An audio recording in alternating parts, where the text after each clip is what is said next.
Tu ressens le besoin de plus de joie dans ta vie? Pas juste ces petits moments de bonheur éphémère, mais une joie profonde, stable, qui reste. Et si je te disais que ton cerveau a déjà tout ce qu'il faut pour ça, mais que tu n'as peut-être pas encore activé les bons interrupteurs d'aujourd'hui? On va plonger ensemble dans les neurosciences de la joie. On va voir comment ton cerveau fabrique le bonheur et surtout, comment tu peux le reprogrammer pour qu'il t'aide à vivre une vie plus légère, plus fluide et plus alignée avec qui tu es vraiment. Alors, pourquoi est-ce que ça semble si difficile parfois d'être heureux? La première chose à comprendre, c'est que ton cerveau n'a pas été conçu pour le bonheur, mais pour la survie. C'est sa mission principale depuis des millénaires, te protéger des dangers, anticiper les problèmes et te maintenir en vie. C'est pour ça qu'il a ce que l'on appelle un biais de négativité. Il est naturellement plus sensible aux menaces et aux expériences négatives qu'aux positives. C'est un mécanisme de défense super efficace, mais dans notre monde moderne, il peut nous jouer des tours et nous maintenir dans un état constant d'anxiété ou de mécontentement. On ressasse les critiques, on s'inquiète pour l'avenir. Et on oublie de savourer les bons moments. La bonne nouvelle, c'est qu'on n'est pas condamné à être dirigé par ce mode survie. Grâce à la neuroplasticité, on peut littéralement remodeler notre cerveau. Pour ça, il faut comprendre les circuits de la joie. Imagine qu'il y a des autoroutes neuronales dans ton cerveau. Certaines mènent au stress, d'autres à la joie. Plus tu empruntes une autoroute, plus elle devient large et facile d'accès. La joie durable n'est pas juste une émotion passagère. C'est un état d'être qui dépend de circuits spécifiques, notamment ceux liés à la sérotonine, la dopamine, l'ocytocine et les endorphines. La dopamine, c'est le plaisir de l'anticipation, la motivation. La sérotonine, c'est le sentiment de bien-être, de contentement. L'ocytocine, c'est l'hormone du lien social, de la confiance, et les endorphines sont nos analgésiques naturels, qui procurent un sentiment d'euphorie. Activer ces circuits de manière équilibrée est la clé. C'est là qu'il faut faire la distinction entre plaisir, bonheur et joie durable. Le plaisir, c'est souvent instantané et lié à une stimulation externe, manger un gâteau, acheter quelque chose de nouveau, c'est super, mais ça ne dure pas. Le bonheur, c'est un peu plus profond. C'est un sentiment de satisfaction lié à nos conditions de vie. On a un bon travail, une belle famille, c'est génial, mais c'est dépendant des circonstances. Si quelque chose change, le bonheur peut s'envoler. La joie, elle, est différente. C'est un état intérieur. C'est une sensation de paix, de contentement et d'alignement qui ne dépend pas de ce qui se passe à l'extérieur. C'est la capacité à apprécier le moment présent, à se sentir connecté, même quand tout n'est pas parfait. C'est ça qu'on veut cultiver. Alors, comment on fait concrètement pour entraîner notre cerveau à la joie? Je vais te partager une méthode simple mais incroyablement puissante. Elle consiste à délibérément chercher, savourer et intégrer les expériences positives, aussi petites soient-elles. Chaque jour, prends quelques instants pour identifier 3 choses positives qui te sont arrivées. Ça peut être un rayon de soleil sur ton visage, le sourire d'un inconnu, une chanson que tu aimes à la radio, le goût de ton café du matin.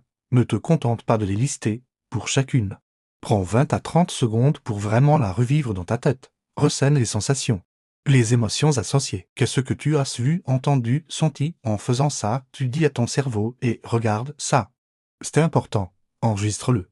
Tu crées de nouvelles connexions neuronales. Tu renforces les autoroutes de la joie. C'est comme faire de la musculation pour ton cerveau. Au début, ça demande un effort conscient. Puis ça devient une seconde nature. Pour ancrer cette pratique, on peut y associer des habitudes concrètes. La première, c'est la gratitude. Chaque soir, avant de dormir, pense à 3 choses pour lesquelles tu es reconnaissant. Ça peut être très simple, la gratitude. Déplace ton attention de ce qui manque vers ce que tu as déjà. Elle active les régions du cerveau liées à la récompense et à l'empathie.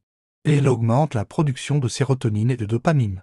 C'est un antidote puissant au biais de négativité. Ensuite, la respiration.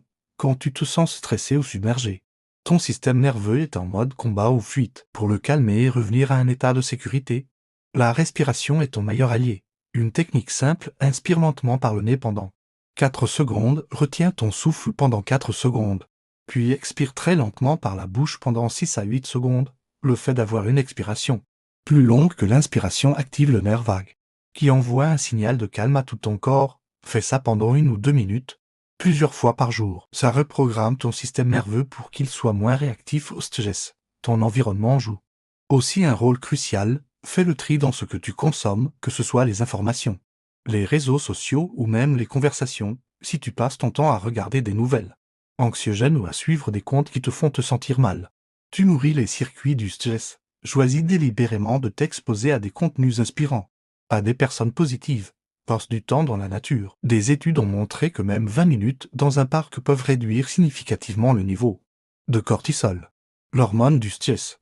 Crée un environnement physique et social qui soutient ton bien-être. Un autre point essentiel, c'est le mouvement. Le corps et l'esprit sont connectés.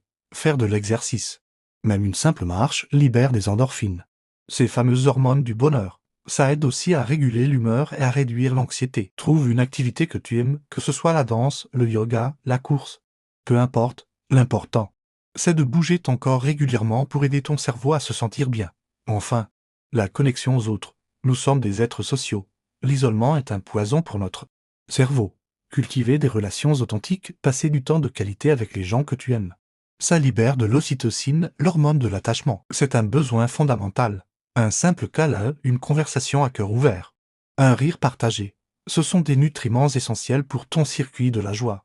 Ce qu'il faut retenir, c'est que tu n'as pas besoin d'attendre que tout soit parfait dans ta vie pour ressentir de la joie.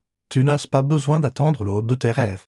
La relation parfaite ou la maison idéale, la joie n'est pas une destination. C'est une compétence qui se cultive de l'intérieur, jour après jour. C'est construire un système nerveux résilient qui te permet de naviguer les hauts et les bas de la vie avec plus de sérénité et de trouver de la lumière. Même dans l'imperfection, en pratiquant la gratitude, la respiration consciente. En soignant ton environnement et tes relations. Tu ne fais pas que penser positif. Tu reprogrammes activement ton cerveau.